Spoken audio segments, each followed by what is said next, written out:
به نام خدا. فرصت مغتنمی دست داد تا در خدمت حضرت استاد دکتر جواد بختیاری عزیز، وزنه و گنجینه هنر خوشنویسی ایران، نقاشی و مجموعه هنرهای تجسمی در خدمتشون باشیم.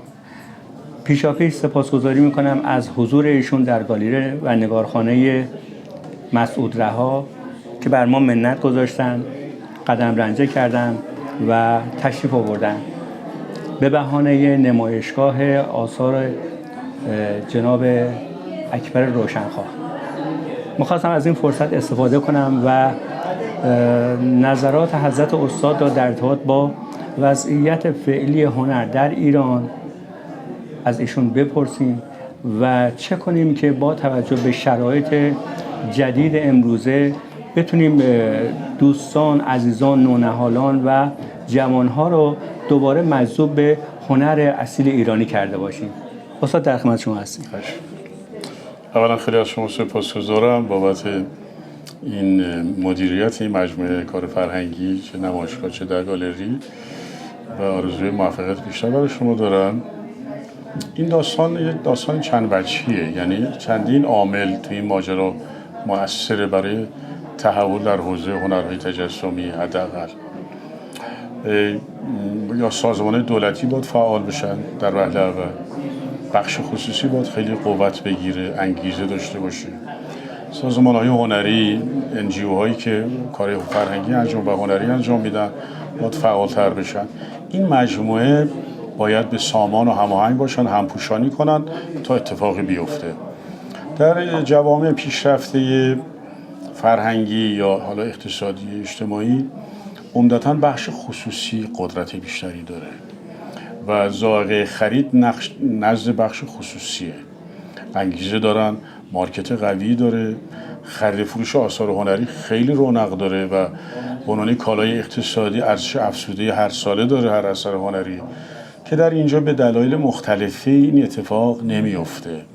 طبیعیه که مارکت که ضعیف باشه، هنرمندای ما هم درگیر مسائل اولیه میشن و گاهی رقابت‌های خیلی پایین نازل گاهی پیش میاد و اینا مقصر نیستن، چون باید سفره بزرگ باشه که همه از این سفره تغذیه کنن، ارتزاق کنن و حوزه فرهنگ و هنر متأسفانه در ایران قدری خیلی کوچیک شده، قدری که نه. و منتها یک جای خیلی نقطه امید هست، خیلی و نقطه درخشان، که خوشبختانه ما استعداد فوق العاده درخشان زیاد داریم نزد جوان‌ها. بله. که اینا باید آموزش ببینن در حوزه‌های تکنیکی و شم خلاقیت و فضاسازی برای پرزنت کارشون. و من جای خارج از ایران زندگی میکنم، در شهر ما 800 تا گالری هست. وقتی در این شهر نسبتاً کوچیک 800 تا گالری هست، ببینید چه رونق هنری اونجا جاریه و کار خرید فروش میشه. فقط این گالری نیست که کاری به سین دیوار آویزون شده باشه. و این مجموعه ایجاب میکنه که خب به هر حال اگر اینا هم پوشانی بشه عوامل مختلفی، هنرمند میتونه در ارتقاء ذوق زیبایی شناسی جامعه‌اش نقش ایفا کنه، استاندارد زیبایی شناسی جامعه بیاد بالا، مردم تفاخرشون به داشتن آثار در دیوارهای خونه‌شون باشه، در دیوارهای دفاترشون باشه.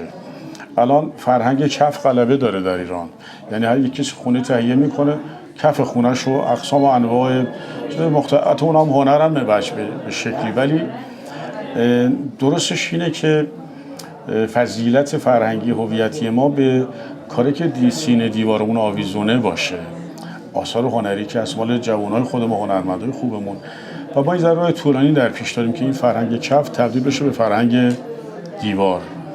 و نقطه امید من، نقطه دلخوشی من، جوانای بسیار زیاد علاقمند به هنره و استادانی که عاشق کارشونن دارن فداکارانه ترویج میدن، آموزش میدن و با امید روزای روشن دارن تلاش میکنن. سپاسگزارم استاد. من با یک سوال دیگه میخوام کمتر وقت شما رو گرفته باشم، اما سوال آخر من است با توجه به تغییر ذائقه نسل نو در بحث خوشنویسی و حالا بهانه‌اش نمایشگاه امروز آقای روشنخواه، خب قطعاً یه عده به این سمت و سو دارن میرن که از سنتی نویسی فاصله بگیرن و متدهای جدیدی رو تجربه کنن. التقاط این دو رو شما چگونه می‌بینید؟ اصلا اینا میتونن با هم همراه باشن، هماهنگ باشن؟ یعنی ما اصول خوشنویسی سنتی رو در واقع رعایت بکنیم، اما با ایده پردازی های جدید و شیوه و شکل جدیدی بخوایم این کار رو به نمایش در بیاریم. نظر شما در این مورد چیه؟ ببینید، به نظرم امر مبارکیه. هر کسی ذوق و سلیقه‌ای داره دیگه، به یه سامانی ذهنش رسیده. نظر زیبایی شناسی، یکی دوست داره کار خیلی سنتی انجام بده، یکی کار مدرن انجام بده، یکی تلفیق اینا رو انجام بده. در موسیقی اخیراً موسیقی فیوژن باب شده، یعنی چند موسیقی رو با هم تلفیق میکنن، مخاطب خودشو داره. مهم اینه که یه جامعه مالتیپلایز فکر کنه، یعنی سلیقه‌های مختلف جاری باشه. اونی که سنتی دوست داره میره کار سنتی میخره، اونی که مدرن دوست داره میره کار مدرن میخره. قرار نیست که اونقدر بازار محدود باشه که یه سلیقه یا دو سلیقه در این جامعه حاکم باشه، همه مجبورشن مطابق اون سلیقه عمل کنن. یعنی وقتی یه جامعه در حوزه هنر فعال، هر سلیقه میتونه حیات فرهنگی و کاری خودش رو داشته باشه. خب طبیعیه که جامعه رو به تحوله.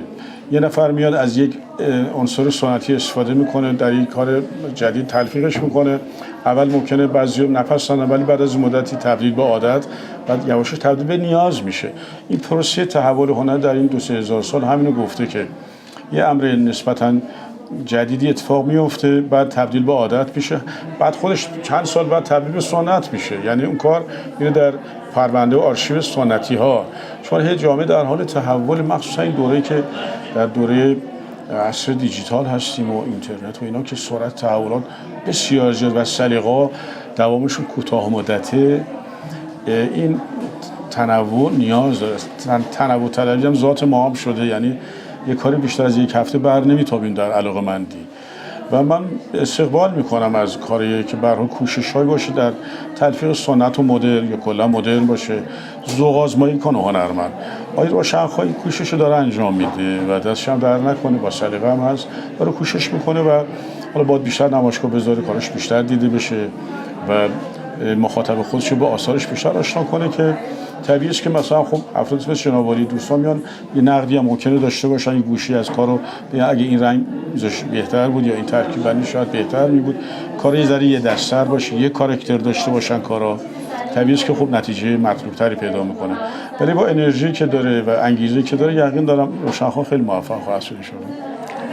بسیار سپاسگزارم از حضرت استاد که وقت گرانبهاشون رو در اختیار ما گذاشتن، بر ما منت گذاشتن، حضور داشتن در اینجا و در واقع مجموعه انرژی ها رو به جمع ما پخش کردن و ما استفاده کردیم از این همه انرژی و لذت بردیم و خوشحالیم که همچنان بزرگانی همچون ایشون رو داریم و امیدواریم که تنشون، وجودشون صحیح و سلامت باشه و ما همچنان از وجود نازنین این از اساتید بزرگوار بهره مند بشیم. سپاسگزارم از حضرت استاد.